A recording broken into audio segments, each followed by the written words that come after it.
À 6h46, Europe 1 vous répond. Thomas Soto. Les politiques en France ou en Allemagne veulent encadrer beaucoup plus strictement les locations de type Airbnb et plus largement ce qu'on appelle l'économie collaborative. Bonjour Philippe Moati. Bonjour. Vous êtes professeur d'économie à l'Université Paris Diderot et cofondateur de l'Obsoco, l'Observatoire Société et Consommation. Et votre prochain livre, La société malade de l'hyperconsommation, sortira d'ici quelques jours chez Odile Jacob. Bon, déjà, est-ce qu'il existe, Philippe Moati, une définition simple et précise de l'économie collaborative ? Non, pas tout à fait. Ça commence à se stabiliser, mais disons que la définition la plus étroite de la consommation collaborative, c'est des modes de consommation qui mettent en rapport des particuliers directement. Un particulier qui sert un particulier par l'intermédiaire d'une plateforme Internet en général qui facilite la transaction. Mais comment elle est régulée aujourd'hui, cette économie collaborative ? C'est la loi de la jungle ? Elle n'est pas vraiment régulée. Le secteur est tout à fait émergent. On parle de beaucoup d'Airbnb. Airbnb a été créé en 2008. Et donc on est sur des choses tout à fait nouvelles qui ont pris un essor absolument spectaculaire. Donc, en quelque sorte, le législateur court un peu derrière pour essayer de comprendre les tenants et aboutissants de cette économie et voir s'il y a lieu de la réguler. Et si oui, comment ? Parce qu'on a bien conscience que c'est quelque chose d'important qui est en train d'émerger. C'est une nouvelle manière de consommer. C'est un nouveau secteur d'activité qui est d'emblée international. Donc, d'un côté, on comprend bien qu'il faut le promouvoir, que ça correspond à une nécessité, plébiscitée par les consommateurs. Mais d'un autre côté, comme toujours, il peut y avoir des travers contraires à l'intérêt général qu'il s'agit de contrôler, de réguler. Puisqu'on parle de Airbnb, le Sénat a voté un amendement qui va permettre aux communes de plus de 200 000 habitants de rendre obligatoire l'enregistrement en mairie pour les propriétaires qui louent via les sites comme Airbnb. C'est quoi l'idée ? C'est de taxer, c'est qu'il n'y ait pas d'argent qui échappe à l'État ? C'est un peu ça, c'est-à-dire que l'idée de départ de l'économie collaborative est tout à fait sympathique. C'est des particuliers qui font des choses entre eux, c'est de la convivialité, c'est aussi, et c'est l'un des ressorts de sa dynamique, c'est aussi un moyen de se procurer un petit peu d'argent, d'arrondir ses fins de mois, mais tant que ça reste à cette échelle-là, ça pose pas de problème. Là où ça peut devenir problématique, c'est quand ça devient une activité semi-professionnelle, qui du coup génère des flux pour une infime partie des pratiquants. Mais pour certains, oui, ça peut devenir important.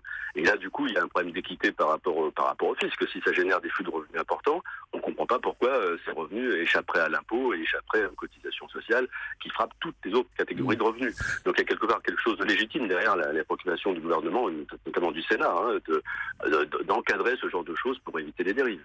Justement, aujourd'hui, est-ce que Airbnb, Abritel et les autres sont en train de tuer le marché de l'immobilier ? C'est une question extrêmement compliquée. On manque d'éléments pour répondre avec précision. D'abord, il y a deux aspects dans votre question. Il y a le marché de l'hôtellerie, les plus virulents à l'égard d'Airbnb sont ceux qui sont directement touchés par cette concurrence. Et là, effectivement, il y a certainement un transfert du marché hôtelier vers cette location entre particuliers, même si reconnaissons-le, c'est pas la même offre. C'est moins cher, c'est différent, et donc on peut imaginer que globalement, ça développe le marché de l'hébergement et du tourisme.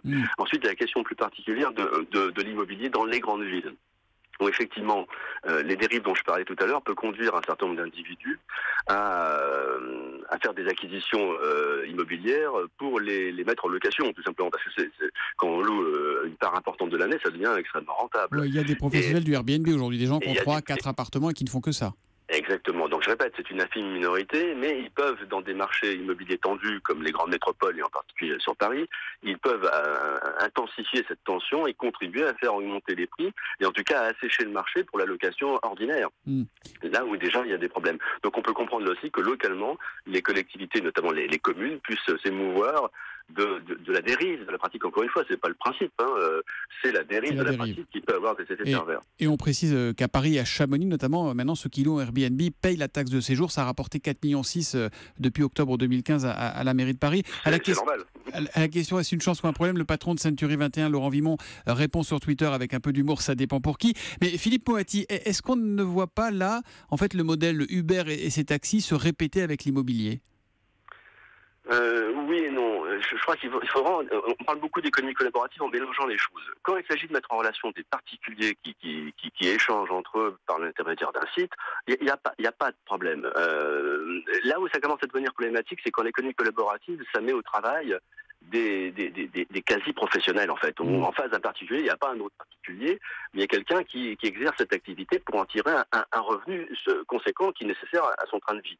Et là, c'est Uber. Il y a une vraie différence entre Airbnb quand on est entre particuliers Et Uber, où en face de vous, vous n'avez pas un particulier qui conduit une voiture, vous avez un professionnel, un travailleur indépendant.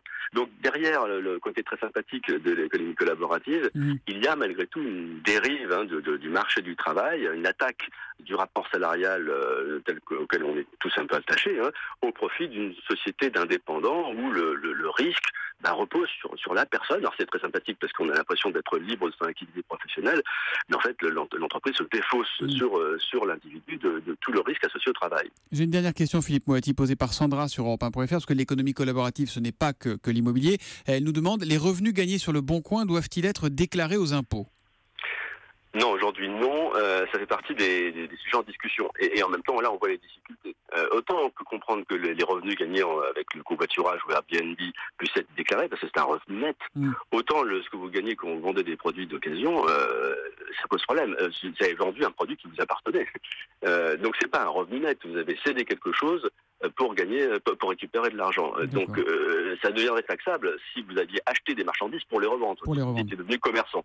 Donc vous voyez qu'au-delà du principe qui est assez clair, quand on va vouloir rentrer dans le détail pour mettre en place de la fiscalité qu'on envisage, ça va devenir rapidement extrêmement compliqué. Voilà, donc on fait bien un distinguo, et vous le faites ce matin, entre l'immobilier et le covoiturage d'un côté, et puis le vélo, les livres, les disques qu'on va revendre sur Internet. Merci beaucoup Philippe Moati d'avoir été avec nous en direct ce matin. Je rappelle que votre ouvrage, La société malade de l'hyperconsommation, sortira le 18 mai chez Odile Jacob. Bonne journée à vous.